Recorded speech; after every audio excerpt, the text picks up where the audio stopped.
নমস্কার, যারা এই মুহূর্তে লাইভ দেখছেন তাদের উদ্দেশ্যে জানাই যে আমরা রয়েছি এই মুহূর্তে দাসপুর 2 ব্লকের বেনাই গ্রামে, যেখানে কিন্তু গতকাল রাত্রে একটি নেগড়ে বাঘ বেরিয়েছে এইরকম একটি গুজব রটিয়ে পড়ে। তারপরে কিন্তু এলাকায় যথেষ্ট আতঙ্ক সৃষ্টি হয়। জানা যাচ্ছে যে ওই বেনাই গ্রামেরই রাস্তার পাশের একটি বাড়িতে, ভাঙা বাড়িতে, সেখানে কিন্তু দুটি বেড়ালের থেকে বেশ সাইজে বড় দুটি প্রাণীকে কিন্তু দেখতে পাওয়া যায় রাত্রের অন্ধকারে। তা অনেকেই সেই প্রাণীর ছবি তোলে। জানা যাচ্ছে যে প্রাণীটি কিন্তু বাঘরোল বা মেছো বিড়াল। ইতিমধ্যেই বন দপ্তর ঘটনাস্থলে পৌঁছেছে এবং সরজমিনে ঘটনা তদন্তের পাশাপাশি এলাকায় মাইকিং প্রচার চলছে। আপনারা দেখছেন সেই ছবি। বন দপ্তরের পুরো টিম কিন্তু এখানে উপস্থিত। তারা একটু খোঁজার চেষ্টা করছে প্রাণীটির সমস্ত কিছু স্যাম্পেল, পায়ের ছাপ থেকে শুরু করে সমস্ত কিছু নমুনা সংগ্রহের কাজ চলছে। তারই পাশাপাশি নদী তীরবর্তী যে সমস্ত ঝোপগুলি রয়েছে সেখানেও কিন্তু খোঁজার প্রক্রিয়া চলছে এবং যেখানে প্রথম প্রাণীটি দেখা গিয়েছিল গতকাল রাত্রে সেখানেও কিন্তু ইতিমধ্যেই তদন্ত চলছে। আপনারা দেখবেন সেই ছবি। গতকালকের এখানে যে বাঘরোল বা মধুরোল জাতীয় যে প্রাণীটি দেখা গেছে দুটো, যেটাকে নিয়ে আতঙ্ক ছড়িয়েছে এলাকায়, তো এটা গত 15-20 দিন আগেও একজন দেখেছিল, আমার একজন পরিচিত। তো আমার মনে হয় এই চত্বরে ও যাতায়াত করে, নিরীহ প্রাণী, মাছ টাছ ধরে খায়। আমরা তো এদের থেকে কোনো ধরনের শাকসবজি বলুন বা মানুষের প্রাণহানি বলুন, কোনো ধরনের কোনো ভয় নেই। কাজেই এখানে থাকার এটাই স্বাভাবিক ব্যাপার, ঠিক আছে? আপনাদের আতঙ্কিত হওয়ার কোনো কারণ নেই। আর আমরা সবসময় এখানে ওয়াচে আছি যাতে এর কোনো ক্ষতি না হয়, আপনাদেরও কোনো ক্ষতি হবে না, এটা আমরা আশ্বস্ত করছি। আর আমাদের সাথে বেশ কিছু আমাদের এনজিও আছে, আমাদের বনকর্মীরাও আছে। আপনারা সবসময় আমাদের কন্ট্যাক্ট করতে পারেন। কিন্তু আমার সবসময় আপনাদের কাছে একটা রিকোয়েস্ট থাকবে যে আপনারা এটাকে ক্ষতি করবেন না। এটা স্টেট অ্যানিম্যাল আছে, মেছো বিড়াল, এরা কাউকে ক্ষতি করে না। আর আপনাদেরও এতে ভয় পাওয়ার কোনো কথা নেই। বলবেন? আমরা প্রথমত 8:30 নাগাদ এসে দেখি বিড়ালটা গর্জন করছে। দুইটি বিড়াল আছে, দুজনের গর্জন প্রচণ্ডভাবে করছে। করার পরে তারপরে ওরা ছবিটি তোলা হয়, তার আগেও ছবি তোলা হয়, তারপরেও অনেকে ছবি তোলার পরে আতঙ্কিত ছড়িয়ে যায়।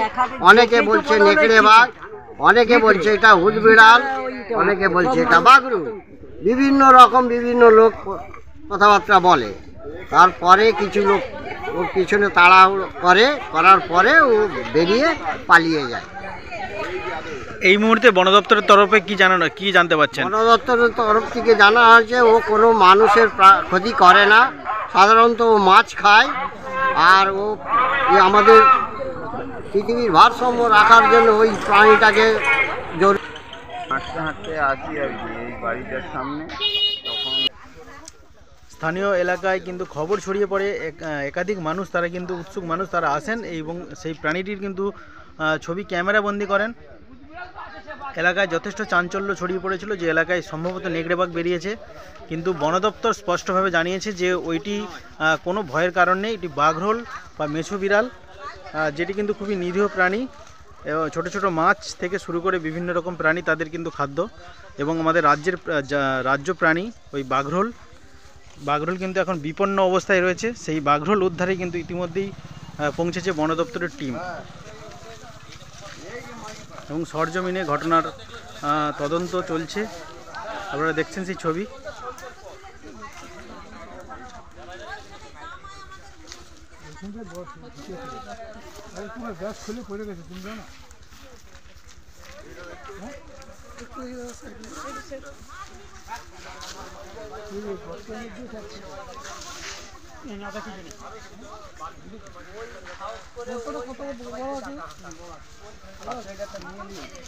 এটাকে স্যার, এটাকে পায়ের ছাপ নেই, ডাকাতগুলো তো পায়ের ছাপ থাকে, কিন্তু পায়ের ছাপ নেই। ওই দিকে পায়ের ছাপটা যা আছে ওই পারে আছে, ও এখানে থাকে না।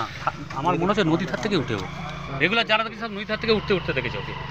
আচ্ছা, একটা লাইট লাইট দাও।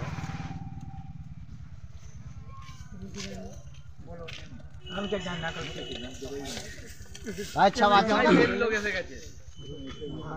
সব দেখেছে। এই ঘরটা কার? ঘরটা এই পাশে একজন জলাশয় বা নদী তীরবর্তী জবাবালের বাড়ি। ঘাসের জমি, এই প্রাণীগুলির কিন্তু বসবাসের কিন্তু অনুকূল স্থান। আমরাও করছি যে নাই। কিন্তু মাঝে মধ্যেই এরা খাদ্যের সন্ধানে বা এদের যে বাসস্থান, সেই বাসস্থান ছোট হওয়ার ফলে কিন্তু মানুষের এলাকায় এরা এসে পৌঁছয়।